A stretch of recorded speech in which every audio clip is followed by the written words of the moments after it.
تستمعون الآن إلى برنامج معا ننهض مع فضيلة الشيخ الدكتور حسن سلمان.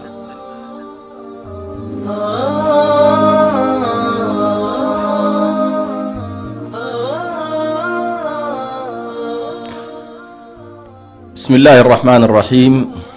إن الحمد لله نحمده ونستعينه ونستغفره ونعوذ بالله من شرور أنفسنا ومن سيئات أعمالنا. إنه من يهده الله فلا مضل له ومن يضلل فلا هادي له، وأشهد أن لا إله إلا الله وحده لا شريك له، وأشهد أن محمدا عبده ورسوله. نشهد بأنه بلغ الرسالة وأدى الأمانة ونصح الأمة وجاهد في الله حق جهاده حتى أتاه اليقين من ربه. ما ترك شيئا يقرب الناس إلى الله ويدنيهم منه إلا أمرهم به، ولا شيئا يباعدهم عن الله تعالى إلا حذرهم ونهاهم عنه. ورضي الله تبارك وتعالى عن صحابة رسوله صلى الله عليه وسلم، فإنهم كانوا أبر هذه الأمة قلوبا وأعمقها علما وأقلها تكلفا، قوما اختارهم الله لصحبة نبيه وإقامة دينه، فأعرفوا لهم قدرهم واتبعوهم في آثارهم، فإنهم كانوا على الهدى المستقيم.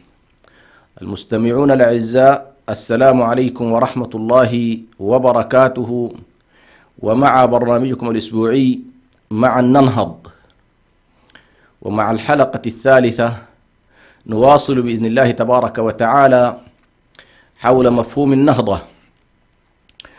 وكنا قد تحدثنا في الحلقة الماضية عن المفهوم القرآني للنهضة تحت مفردة القومة، وأوردنا الآيات أو ذكرنا الآيات الواردة في كتاب الله سبحانه وتعالى، والتي تحمل دلالات مختلفة وفي معاني مختلفة، ولكنها جميعا تندرج تحت مفهوم القومة. والقومة هي عبارة عن نهضة، فالقيام يختلف عن القعود.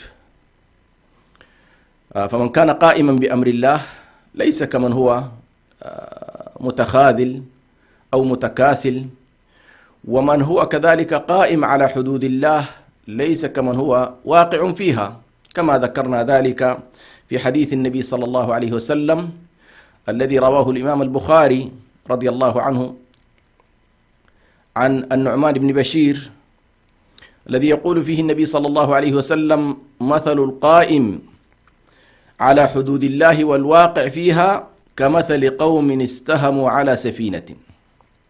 يعني هذا التمثيل والأمثال لتقريب المعاني ولتختزن في الصورة تختزن صورة المثل في ذهنية المكلف، وتؤثر بعد ذلك في سلوكه وفي أنماط حياته. فنلاحظ أن حديث النبي صلى الله عليه وسلم يقول: مثل القائم على حدود الله والواقع فيها كمثل قوم استهموا على سفينة. استهموا بمعنى يعني ليحددوا مواقع الناس في أعلى السفينة أو في أسفلها، يضربوا بسهام، كل واحد يسحب سهم، فمن كان إلى فوق ذهب إلى الفوق، من كان إلى أسفل ذهب إلى أسفل. فقال النبي صلى الله عليه وسلم: فأصاب بعضهم أعلاها وبعضهم أسفلها، فكان الذين في أسفلها كلما أرادوا أن يستقوا، كلما أرادوا أن يشربوا ماء، مروا على من فوقهم. بطبيعة الحال سفينة مستوى اللي تحت إذا أراد ماء لا يستطيع إلا أن يذهب المستوى اللي فوق فيأخذ ماء. فلاحظوا بأن هذه العملية المتكررة صعود ونزول صعود ونزول، فقال الذين في أسفلها: لو أن خرقنا في نصيبنا خرقا. قالوا: ما رأيكم نحن نخرق السفينة، لنعمل فيها خرق حتى يمر الماء من تحت ونشرب ولا نؤذي من فوقنا. ليش نحن طالعين ونازلين ونؤذي الذين هم من فوقنا؟ فهنا النبي صلى الله عليه وسلم ينبهنا إلى مفهوم ويعني يدلنا على مفهوم مهم جدا يكاد ربما نحن إن شاء الله سيكون هذا الحديث شعارنا فيما يتعلق بعبارة مع ننهض. فقال الذين في أعلاها والله إن تركنا هؤلاء القوم يخرقون السفينة مشكلة. فالنبي صلى الله عليه وسلم يقول فإن تركوهم، أي هؤلاء الذين في أعلى السفينة، لو تركوا من هم في أسفل السفينة وما أرادوا تركوهم وشأنهم، قال هلكوا وهلكوا جميعا. انتبه إلى ذلك، قال هلكوا وهلكوا جميعا، يعني السفينة لما تخرق وتغرق بطبيعة الحال لن ينجو الذين فوق ولا الذين من تحتها ولا الذين في الأسفل، كلهم سيهلكون. قال وإن أخذوا بأيديهم نجوا ونجوا جميعا. هذا الحديث في صحيح البخاري عن نعمان بن بشير رضي الله عنه يذكرني وأنا أجهز لموضوع معا ننهض تعزيز أول هذا المفهوم، المحاولة الجماعية في النهوض، والمحاولة الجماعية في النجاة، والمحاولة الجماعية في صناعة الحضارة، والمحاولة الجماعية في محاربة الفساد، وكذلك المحاولة الجماعية والتعاون في محاولة محاربة الأوبئة. ونحن هذه الأيام الإخوة والأخوات نلاحظ بأننا نعيش ظاهرة كورونا أو هذا الوباء وهذه الجائحة التي ألمت بالعالم، والكل تقريبا أصابته هذه الجائحة، أي كل البلدان تكاد يعني تعيش حالة، حتى الذين لم تصل إليهم فهم يعيشون أذاها ويعيشون مرارتها ويعيشون اختناقاتها ويعيشون انهياراتها، لأنها كلنا نحن الآن في سفينة واحدة، المجتمع البشري كله في سفينة، هذه السفينة هي الأرض.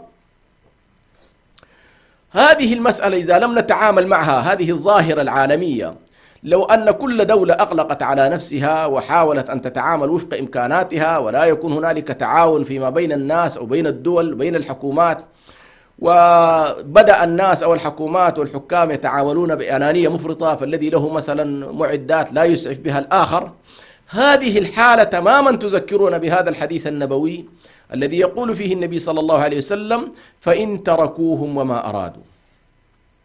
إن تركوهم، مثلا إذا كانت هنالك بلدة أصيبت بهذه الجائحة ولم يسعفها العالم، فحتما هي قد يعني يصيبها ما يصيبها، ولكن ثبت تماما أننا في سفينة واحدة، وهذه السفينة من يمرض فيها سيصيب الجميع، ومن يصاب فيها ستنتقل عدواه إلى الجميع، وبالتالي الحل في ذلك أن يأخذ الناس بأيدي بعضهم بعضا، وأن يتعاونوا فيما بينهم، وأن يرفعوا شعار فعلا معا ننهض. ونحن بحاجة إلى أن ننهض معا، بعيدا عن الأنانية، بعيدا عن منطق أفوز أنا ويخسر الآخر، بعيدا عن أتصدر أنا المشهد والآخر لا يعنيني، لأن ذلك ليس من الأخلاق الحميدة وتخالف حقيقة مفهوم النهضة. هذه مقدمة قصدت بها الدخول إن شاء الله إلى موضوعنا اليوم. حول ذكرنا في الحلقة السابقة الآيات تقريبا سردا: القيام على الدين، القيام في الصلاة، القيام في الأمر بالمعروف والنهي عن المنكر، القيام في الإنذار بالدعوة إلى الله سبحانه، إلى غير ذلك من الآيات. لاحظت أن هذه الآيات تشتمل مجموعة من المعاني، هذه الآيات تشتمل مجموعة من المعاني تعطينا هذه الآيات بصورتها الجماعية ما هو مفهوم القومة في القرآن الكريم. يعني إذا استطعنا أن نخرج من الآيات التي سردناها في الحلقة السابقة بالمعاني الأساسية فيها والمفاهيم الأساسية فيها، فإننا نكون قد خرجنا بمفهوم القومة في القرآن الكريم، لنخرج به باعتبار أن هذا التصور هو الذي سنعتمده في نهضتنا، هذا التصور الذي سنعتمده في نهضتنا، وسنعمل بعد ذلك إن شاء الله مقارنة ما بين مفهوم النهضة ومفاهيم أخرى. فنلاحظ أن أول مفهوم اشتملت عليه الآيات التي سردناها هو مفهوم إقامة الدين من حيث كونه إسلاما وإيمانا وإحسانا. أن أقيموا الدين، هذه نجدها في قوله تبارك وتعالى: أن أقيموا الدين. فالله سبحانه وتعالى طلب منا إقامة الدين. والدين كما جاء في حديث جبريل لما سأل ما الإسلام وما الإيمان وما الإحسان، أخيرا ختم النبي صلى الله عليه وسلم قائلا لعمر رضي الله عنه إنه جبريل، قائل للصحابة إنه جبريل أتاكم يعلمكم دينكم، إنه جبريل أتاكم يعلمكم دينكم. فنلاحظ أن الدين هنا يشتمل على الإسلام وأركانه، والإيمان وأركانه، والإحسان وأركانه. فلما يقول الله سبحانه وتعالى أن أقيموا الدين، يجب هذا البعد أن يكون حاضرا في مفهوم القومة عندنا، أي أننا نقيم إسلاما وإيمانا وإحسانا، نقيم إسلاما وإيمانا وإحسانا، وألا نفرق فيه، أن أقيموا الدين ولا تتفرقوا فيه. لا تتفرقوا في الإقامة، أي إقامة الدين، فيأخذ بعضنا شيء والبعض الآخر يأخذ شيء ولا نقوم به جميعا، أو نختزل مفهوم الدين في معاني ضيقة ونحسب أننا نقيم الدين في حين أننا لا نقيم الدين، ولكننا نقيم ما فهمناه نحن من الدين، ما فهمناه نحن من الدين. وهنا طبعا يأتي مفهوم مسألة مهمة جدا، وهي ما يسمى بفخ المصطلح أو فخ المصطلحات. فخ المصطلحات هذه مهمة جدا، ونحن نتكلم عن مفاهيم النهضة، قضايا النهضة، وهو أن كثير من الشعوب وكثير من الناس خاصة النخب كثيرا ما تكون أسيرة لمفاهيم تعتقد أنها مفاهيم دينية، وهي في حقيقتها ليست مفاهيم دينية، ولكن مفهومها الخاص عن الدين، أو يعبر عن التدين وليس عن الدين. وهنا طبعا لا بد من الانتباه، وأنا أضرب نموذج بسيط جدا حتى ينتبه الناس إلى فقه المصطلح. مثلا مفهوم العبادة، لو سألنا أي إنسان الآن، شخص عادي أو حتى نخب، قلت لهم ما العبادة؟ بكل بساطة يقول لك والله يا أخي الصلاة والصوم والزكاة، هذه العبادة، لأنه في مفهومه الخاص هو اختزن مفهوما خاصا من بيئته الاجتماعية، أو من خلال قراءاته، أو من خلال شيوخه، أو من تلقى عنهم، أو من خلال المدارس وما نتلقاه، أن مفهوم العبادة هو الشعائر. مفهوم العبادة هو الشعائر. بينما يقول شيخ الإسلام ابن تيمية عليه رحمة الله في هذا المفهوم، وهو يعرف مفهوم العبادة، يقول العبادة هو كل ما يحبه الله تبارك وتعالى من الأعمال والأفعال والأقوال الظاهرة والباطنة، هذه كلها تسمى عبادة. لاحظ يعني لما تختزن المفهوم في مفهوم شعائري، لما تقول والله يا أخي العبادة هي الصلوات، ونسمي دور الشعائر نسميها دور العبادة، بينما القرآن الكريم يسميها دور الذكر ولا يسميها دور عبادة. يعني في بيوت أذن الله أن ترفع ويذكر فيها اسمه، وهذه إن شاء الله إذا يسر الله لنا يمكن أن نقف عليها في مسيرة برنامج معا ننهض. لكن ما يهمني هنا أن المساجد في القرآن الكريم لا تسمى دور عبادة، لأن مفهوم العبادة في القرآن الكريم يختلف عن مفهوم الذكر، كما قال الله تبارك وتعالى في قصة موسى عليه السلام: إنني أنا الله لا إله إلا أنا، قال فاعبدني وأقم الصلاة لذكري.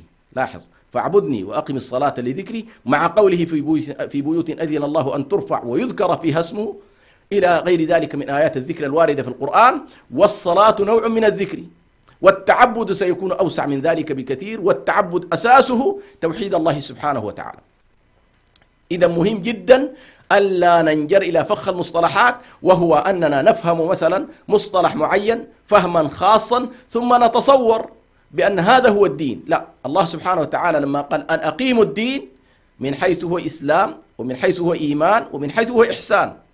الدين كافة، يا أيها الذين آمنوا ادخلوا في السلم كافة، فنحن ندخل في الإسلام كافة، لا نجزئه، لا نبعضه، لا نأخذ منه ما نشتهي ونترك ما لا نشتهي، لا، أن أقيموا الدين. هذا المعنى الأول. معنى القومة أننا نقوم جميعا لإقامة الإسلام والإيمان والإحسان. هذا البعد الأول في مفهوم القومة. المسألة الثانية، المعنى الثاني كذلك مما ورد في الآيات، القومة من خلال الدعوة إلى الله سبحانه وتعالى، والأمر بالمعروف والنهي عن المنكر، والقيام بأمر الله، ورعاية الحدود والحقوق.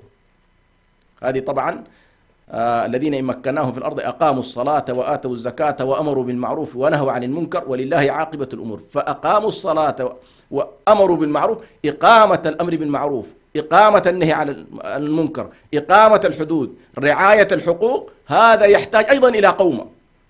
وبمصطلحنا الذي نتكلم عنه يحتاج إلى نهضة، يحتاج إلى نهضة، أن ننهض له جميعا ونقوم له جميعا. هذا فهم أيضا أو معنى من المعاني التي وردت في الآيات التي ذكرناها في حلقتنا الماضية.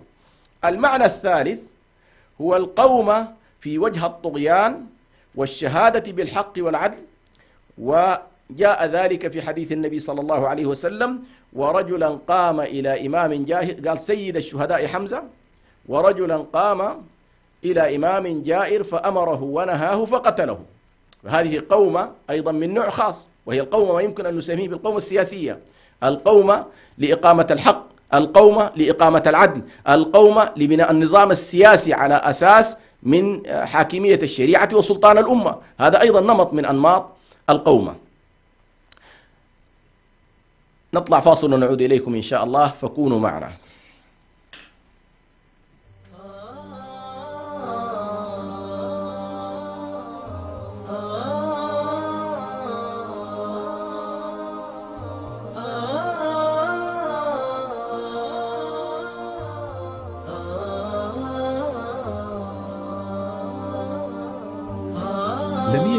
لم يكن الإعلام وليد عصر من العصور أو حضارة من الحضارات، فلا يوجد زمن من الأزمنة قديما أو حديثا إلا واحتل الإعلام مكانة فيه. ومن هنا انطلق راديو سلام مستخدما جميع الوسائل المتاحة على الأقمار الصناعية ومنصات البث على الإنترنت والتطبيقات ليصل إلى جمهوره، ليكون وسيلة إعلامية مسموعة متخصصة في الشأن الإريتري، ويبث باللغتين العربية والتجرينية على مدار الساعة.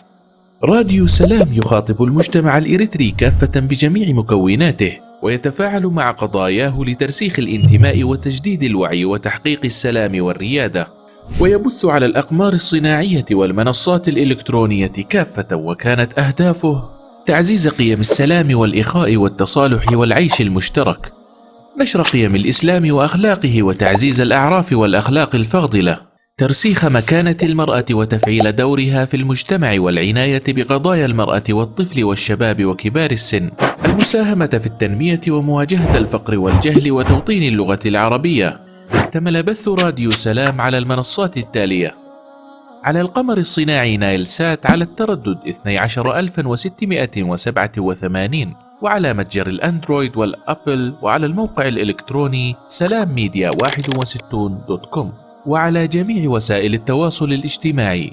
راديو سلام، سلام ووئام.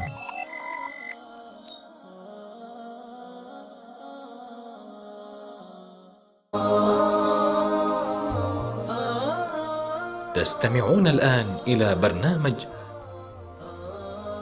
معا ننهض مع فضيلة الشيخ الدكتور حسن سلمان.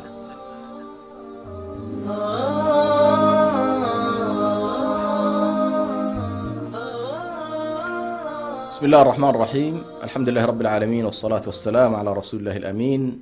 ومع برنامج معا ننهض نواصل إن شاء الله حلقة المعاني القرآنية للقومة، والتي نحن من خلالها سنتوصل إن شاء الله إلى مفهوم النهضة في القرآن الكريم تحت عنوان القومة. ذكرنا أن من المعاني الأساسية في القرآن معنى القيام للدين، ومعنى القيام للدعوة إلى الدين والأمر بالمعروف والنهي عن المنكر، ومعنى القيام في وجه السلطان الطاغية والشهادة بالحق والعدل، ورجل قام إلى إمام جائر. المعنى الرابع أيضا من معاني القومة هو القومة لوحدة الأمة واجتماعها واتفاقها، وهذه تحتاج إلى نهضة، وتحتاج إلى قومة، وتحتاج إلى أن يتداعى لها الناس، سواء كان ذلك على مستوى الشعوب، فكل شعب هو بحاجة إلى رص صفوفه ولملمة أطرافه وحشد طاقاته، وخاصة لإقامة الدين. فأمر إقامة الدين ليس أمرا سهلا، وأمر استقامة النظام السياسي ليس أمرا سهلا، وأمر الدعوة إلى الله والأمر بالمعروف والنهي عن المنكر ليس أمرا سهلا، وأمر ريادة المجتمعات ليس أمرا سهلا، والصعود نحو آفاق الحضارة حضارة الحق ليس أمرا سهلا. إذن أنت بحاجة إلى تحقيق الوحدة وتحقيق الاجتماع وتحقيق التلاحم بين من يؤمنون بهذا المشروع. ولذلك الله سبحانه وتعالى يقول: واعتصموا بحبل الله جميعا ولا تفرقوا. واعتصموا بحبل الله جميعا ولا تفرقوا. وجاء في الأحاديث عن النبي صلى الله عليه وسلم أن الله يأمركم بثلاث، منها أن تعبدوه ولا تشركوا به شيئا، وأن تعتصموا بحبل الله جميعا ولا تفرقوا. فوحدة توحيد الله سبحانه وتعالى هو الاصطفاف العقائدي أو الاصطفاف الإيماني، يترتب عليه كذلك اصطفاف في الإطار السياسي، لأن الولاية السياسية في التصور الإسلامي قائمة على الولاية الإيمانية كأساس قائمة على الولاية الإيمانية.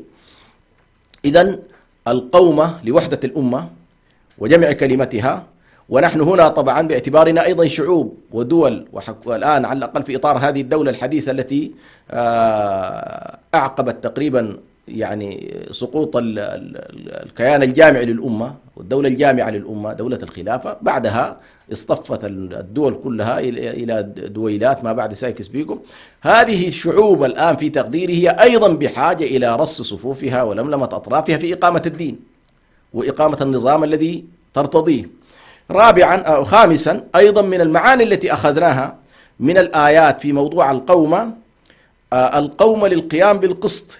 القيام بالقسط، هنا نلاحظ مسألة القسط في القرآن الكريم أحيانا يعني كمقصد من المقاصد تكاد تختزل كل المعاني الإيجابية والمعاني الكلية للإسلام. فالله سبحانه وتعالى يقول: لقد أرسلنا رسلنا بالبينات وأنزلنا معهم الكتاب والميزان ليقوم الناس بالقسط. فكأنما إرسال الرسل وإنزال الكتب وإنزال الميزان الذي هو سواء كان ميزان العقل أو ميزان الذي توزن به الأشياء أو كان ميزان القياس على ما هو منصوص عليه، الذي يهمنا فيه أن إنزال الرسل وإقامة البينات على الخلق المقصود منه إقامة العدل وإقامة القسط.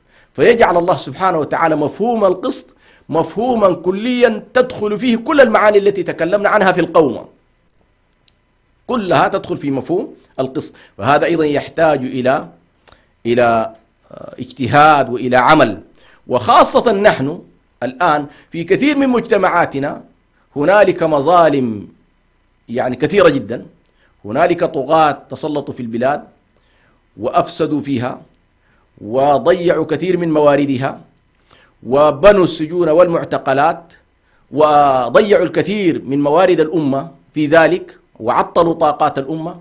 فإن محاولة رفع الظلم عن هذه الشعوب يحتاج إلى ما نسميه نحن بالقومة لإقامة القسط. وهنا سنلاحظ بأننا ندخل من الجانب السياسي إلى الجانب الحقوقي، والحقوق طبعا تتطلب مجموعة أشياء، تتطلب موضوع القوانين وتتطلب موضوع الدساتير وتتطلب كذلك التأهيل في المؤسسات القضائية والعدلية إلى غير ذلك. هذا يتطلب قومة، يتطلب جهد، يتطلب عمل. إذن هذا مفهوم. لاحظوا الآن كيف أن القرآن الكريم يتوسع معنا شيئا فشيئا لنصل في نهاية المطاف إلى أن مفهوم القومة مفهوم سيكون شامل جدا يستوعب كل المعاني التي نحتاجها في نهضتنا، كل المعاني التي نحتاجها في مفهوم النهضة. أيضا من معاني القومة في القرآن الكريم سنلاحظ بأن القومة تتطلب رحمة وثباتا واحتمالا للأذى في السير إلى دروب القومة والنهضة وإقامة الدين.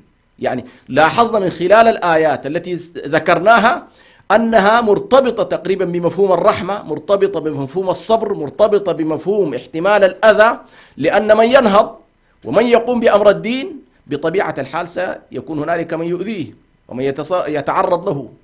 هذا الأمر يتطلب ثبات ويتطلب اجتهاد ويتطلب حرص. ولذلك الله سبحانه وتعالى لما قال والعصر في سورة العصر قال والعصر إن الإنسان لفي خسر إلا الذين آمنوا وعملوا الصالحات وتواصوا بالحق وتواصوا بالصبر. انظر كيف ربط التواصي بالصبر جاء بعد التواصي بالحق. بمجرد أن انطلقت لإقامة الحق وإقامة القسط فإنك أنت ستكون معرض في نفسك وأهلك ومجتمعك ومن ينتمون إليك، وبالتالي هذا يتطلب صبر وثبات ورحمة إلى غير ذلك. أيضا من المفاهيم الأساسية في مفهوم القومة، القوم بتقوية الإيمان ذكرا وفكرا وعملا، ويحتاج ذلك أيضا إعدادا. هنا طبعا القومة للتفكر، والقومة للتدبر، والقومة للذكر. هذه طبعا أنا ذكرت بأن فخ المصطلحات أحيانا يخرجنا أو يخرج كثير من المعاني الدينية عن مفهوم التعبد وعن مفهوم الدين. فالآن لو قلنا لواحد مثلا إنه والله أنت محتاج إلى قومة للتفكر، أنت محتاج إلى قومة للذكر، أنت محتاج إلى قومة للتدبر، أنت محتاج إلى قومة للإصلاح الاجتماعي. على كل هذه المعاني كلها مهمة جدا في مسألة القومة، وهذه طبعا ذكرنا آياتها في آيات الصلاة وآيات التفكر. لكن وهذه مهمة جدا في القومة وفي النهضة، وهو أن النهضة تحتاج ذكرا وفكرا، تحتاج تفكر وتحتاج تذكر. وهذه طبعا معاني قرآنية، وإن شاء الله إذا يسر الله لنا ربما يكون لنا وقفة حول ما يتعلق بطبيعة ومقاصد الخطاب القرآني. سنلاحظ بأن من مقاصده التفكر، ومن مقاصده التدبر، ومن مقاصده التذكر، ومن مقاصده التعقل. كل هذه حالة وممارسة يقوم بها الإنسان المسلم المكلف وصولا إلى مسألة النهضة، ووصول إلى مفهوم القومة لله سبحانه وتعالى، لأن الله عز وجل قال وقوموا لله قانتين. فهذا كله يتطلب منا جهدا وعملا دؤوبا.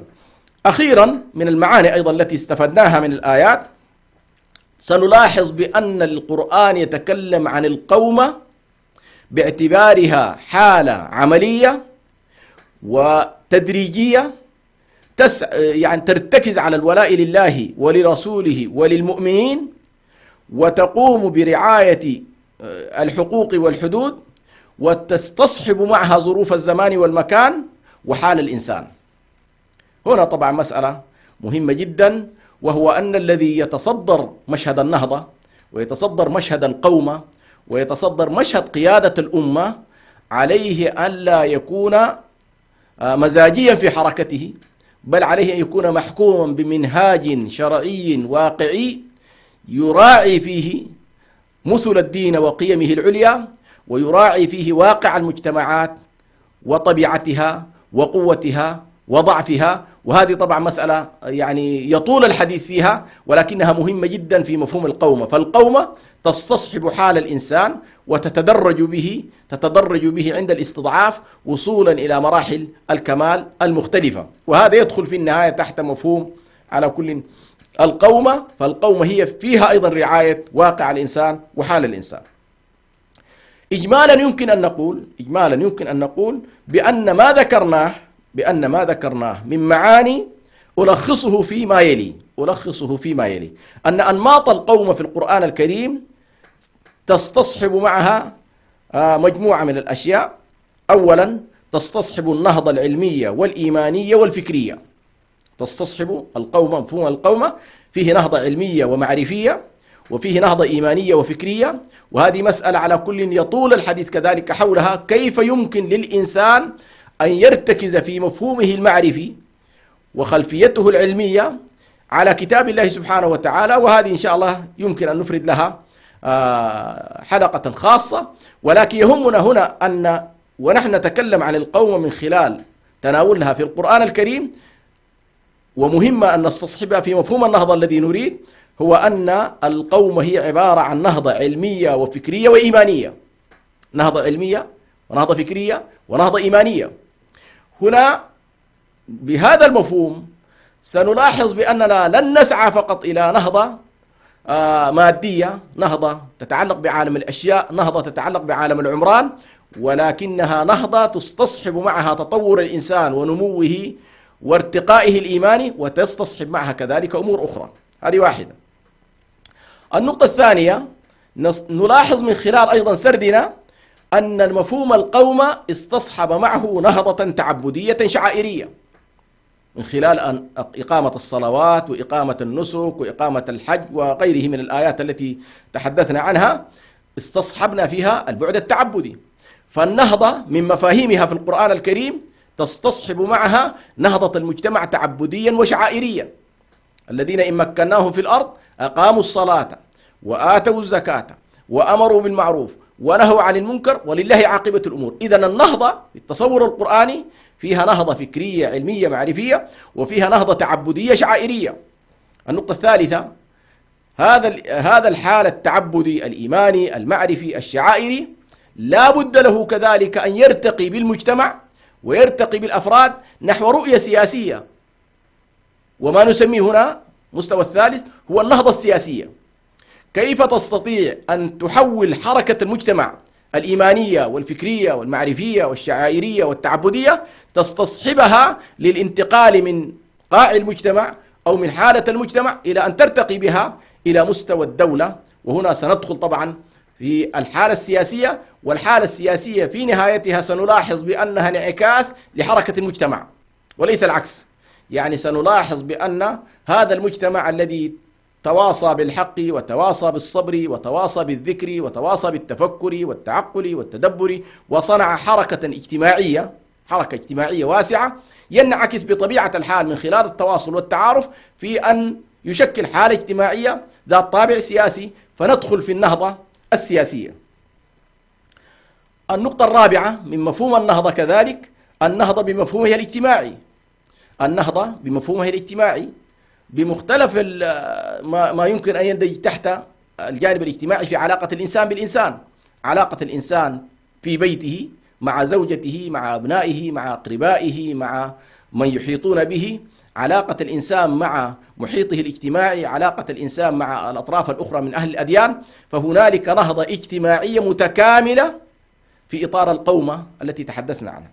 إذن عندنا نهضة معرفية وعلمية وإيمانية، نهضة تعبدية شعائرية، نهضة سياسية، نهضة اجتماعية، حتى نتصور بأن طبيعة هذه النهضة التي نسعى إليها أنها بهذه الأطراف وبهذا البعد الذي إن شاء الله يتم تناوله. فالنهضة الاجتماعية تتطلب، أو إذا كانت النهضة السياسية تعالج مشكلة ما يسمى بالمشكلة السياسية في علاقة الإنسان بالسلطة أو علاقة المجتمعات مع السلطة، فإن المشكلة الاجتماعية فإن النهضة الاجتماعية هي محاولة الإجابة عن الإشكالات الاجتماعية والمجتمعية ليست ذات الطابع السياسي، ولكن طابع الإنسان العادي، طابع الإنسان العادي.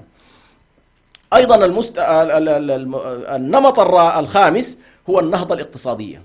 النهضة الاقتصادية، وهذه طبعا يعني وجه على كل من الوجوه، ولكنه صار الآن طبعا تصدر المشهد، وصار يكاد يكون المقياس الذي تقيس به الأمم وتقيس به المجتمعات عملية النهضة هو إلى أي مدى هنالك حركة اقتصادية متطورة. نحن نقول بأن الحركة الاقتصادية مهمة جدا ولا بد منها في النهضة، ولكنها ليست كل شيء.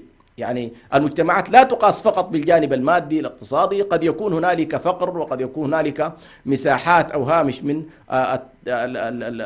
عدم على الأقل الرخاء الاقتصادي والرفاهية الاقتصادية، ولكن في تصدر وتقدم في جوانب أخرى. نحن لا ندعو عموما إلى أن الناس لا يعملون، ولكن سنلاحظ كيف يمكن أيضا أن تدخل عملية النهضة الاقتصادية باعتبارها جزء من منظومة النهضة في التصور الكلي، جزء من منظومة النهضة في التصور الكلي. وهنا طبعا سنلاحظ بأن الإسلام يمتلك رؤية متكاملة ورؤية خاصة فيما يتعلق بالنهضة الاقتصادية. ونعود إن شاء الله بعد قليل بعد الفاصل إن شاء الله.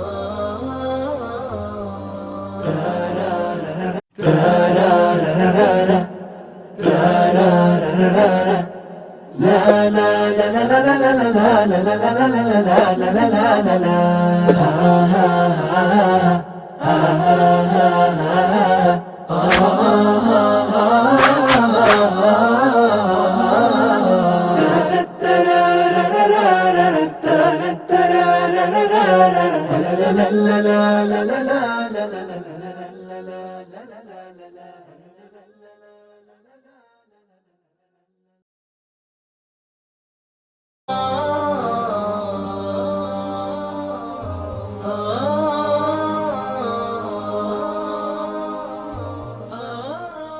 تستمعون الآن إلى برنامج معا ننهض مع فضيلة الشيخ الدكتور حسن سلمان.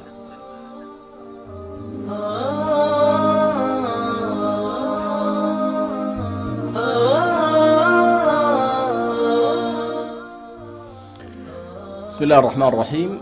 الحمد لله رب العالمين، والصلاة والسلام على رسول الله الأمين. نواصل في برنامج معا ننهض، وكنا نتحدث عن أنماط القومة أو أنماط النهضة المطلوبة من خلال وقوفنا على الآيات القرآنية.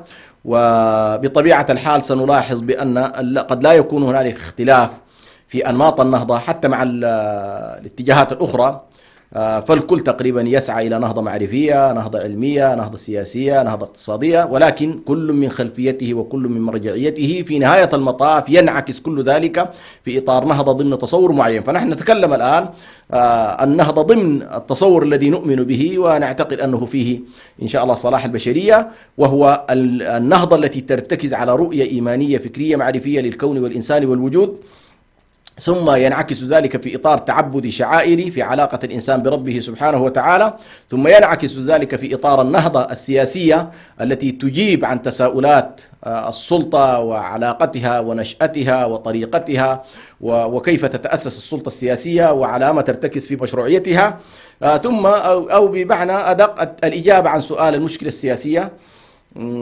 وهذا طبعا موضوع طويل إن شاء الله إذا مد الله في الآجال ربما نتناول فيه بعض الحلقات. النهضة الاجتماعية في الإجابة عن تساؤلات الإنسان بعلاقة أخيه الإنسان، سواء كان فردا أو ضمن مجموعة أو ضمن مجتمع.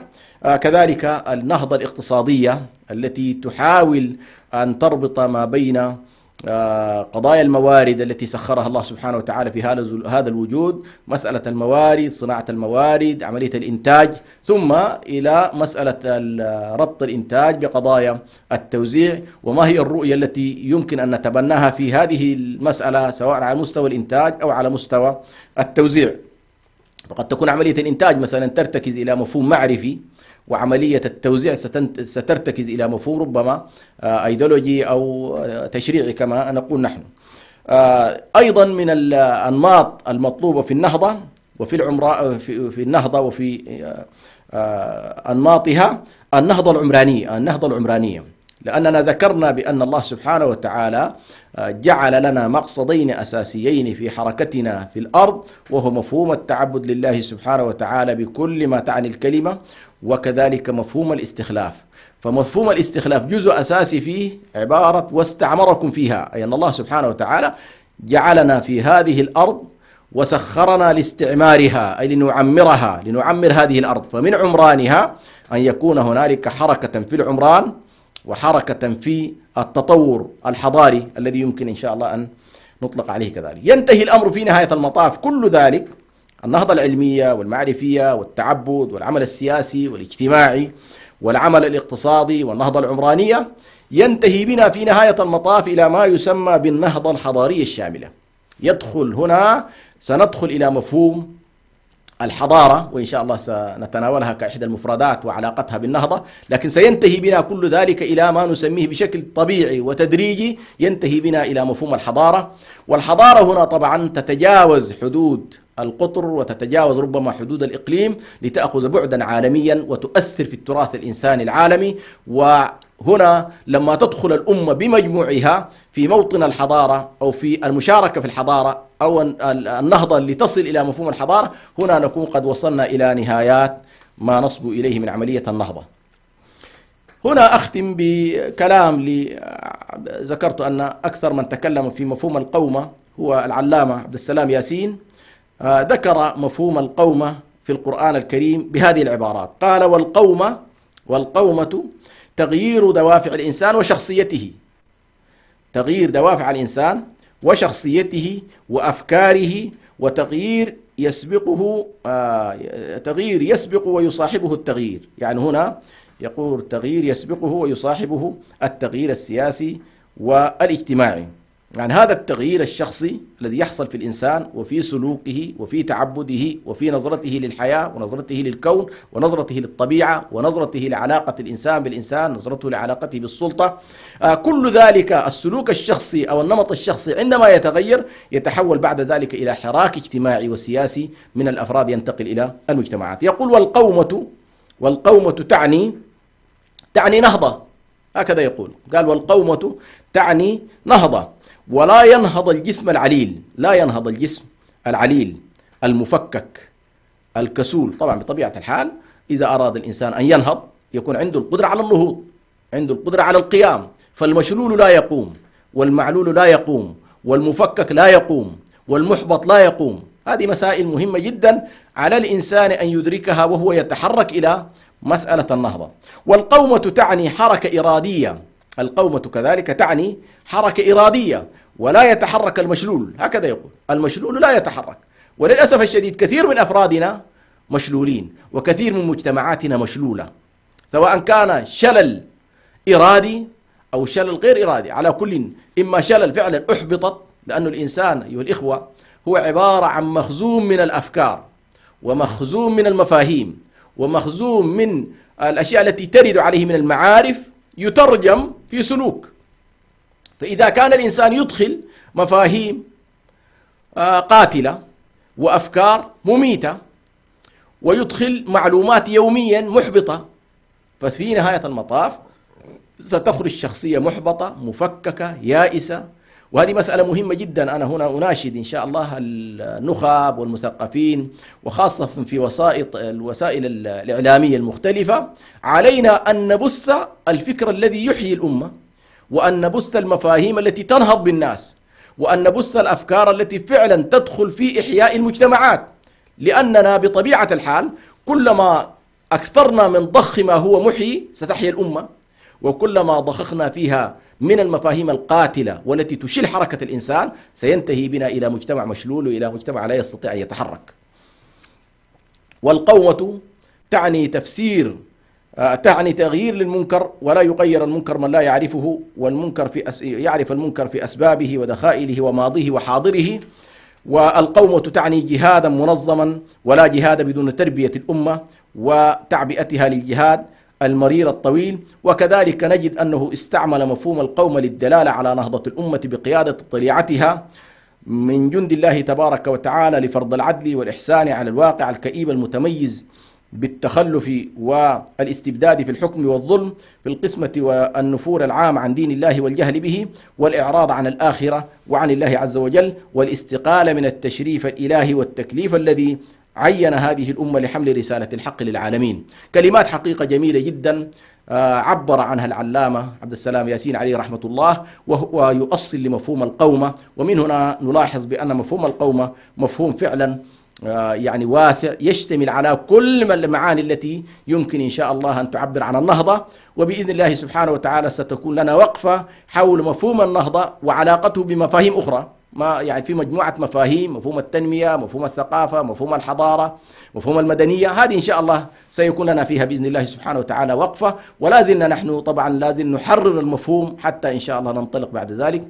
ونكتفي بهذا القدر ونحاول إن شاء الله موضوع الأسئلة، سنتلقى الأسئلة إن شاء الله يعني كل أسبوع يعني، ونجيب عنها بحسب الإمكان في الحلقة، أو نفرد لها حلقة خاصة بعد 3 أو 4 حلقات إن شاء الله. فأنا أناشد الإخوة الذين لهم تساؤلات أن يكتبوها، وفي نفس الوقت أيضا إذا كان هنالك أي أفكار تتعلق بمسائل النهضة يرى شخص من الأشخاص أنه ضروري من تناولها، فإنها أيضا إن شاء الله تجد عندنا العناية والاهتمام. ولكم منا جزيل الشكر، فتابعونا ومن خلال الوسائط في راديو سلام. والسلام عليكم ورحمة الله وبركاته.